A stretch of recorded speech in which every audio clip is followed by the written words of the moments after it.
Hello, everyone.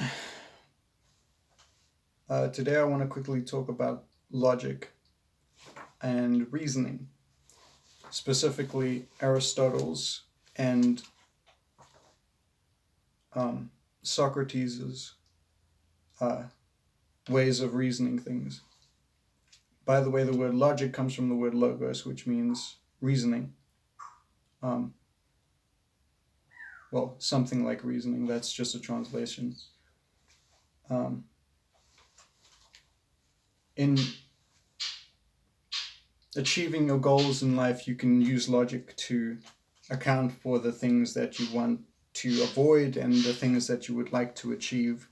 So there's a direct application. You can use it in everyday life. You can use it in conversation. Anyway, I'm just going to start going through it because I don't have a lot of space on my phone. And that's what I'm recording on. So I'll start with what a syllogism is.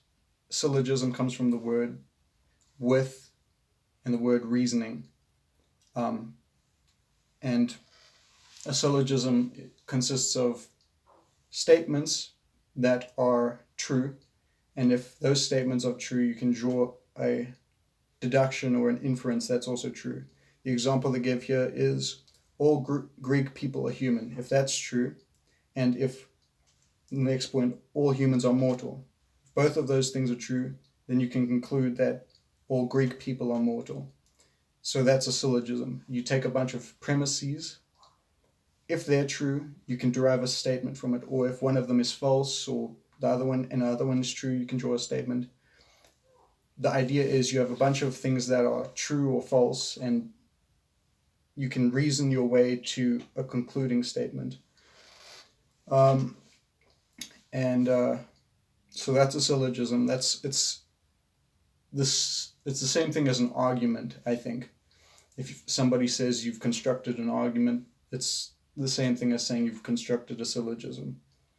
And you can use that to determine what you want to do in your life. If you know that you don't like when a specific thing happens in a friendship relationship,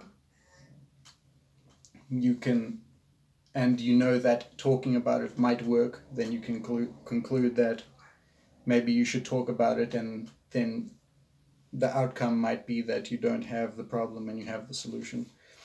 And then, so that's the application of the rules of logic that Aristotle lays out, which are the law of identity, which is if x is x, it can't be anything other than x. If a tree is a tree, it can't be anything other than a tree. That's a weird statement because there's a lot of psychology involved there. Can't get into that. The law of non-contradiction states that if x is x, it can't not be x. That's kind of the same thing, but the law of identity is different because it has to do with observation and coming up with an axiom, like a true statement that is what it is. And then the law of the excluded middle, that this means that a statement can either be true or false, not in between. And that goes on to the Socratic method, because sometimes you can get a statement that's sort of true, but it's a little off. It's like, shelves are made of wood. It's like, there are exceptions to that. Not all shelves are made of wood. Then what you do in the Socratic method is you adjust that statement so that it includes the exception. So it's like, okay, some shelves are made of wood, but not all of them. Then you have a statement that's closer to the truth. And the Socratic method can be used to make sure that you've got things right. Because if you use your logic and you come up with premises and conclusions the whole time, and you're not looking to see for exceptions, or you find exceptions, that can be a problem. And when you find exceptions, you can adjust your premises and adjust your conclusions, and that way you can stick to what is most accurate most of the time. That's all I'll talk about. Thank you for watching. I hope that is a helpful. I hope this was a helpful video. I'm making videos on psychology in the future. I'm also going to be, there's a video I want to make about the psychology of video games, specifically about the game Ghost of Tsushima, but I'm going to be reading a bunch of papers.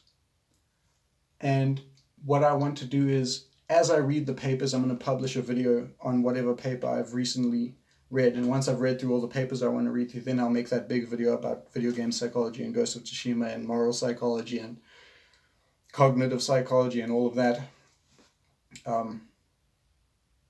If you want to see those videos, which will be coming out every week or so, maybe a little more frequently, a little less frequently, but if you want to see that, please subscribe and leave a like. Have a good day.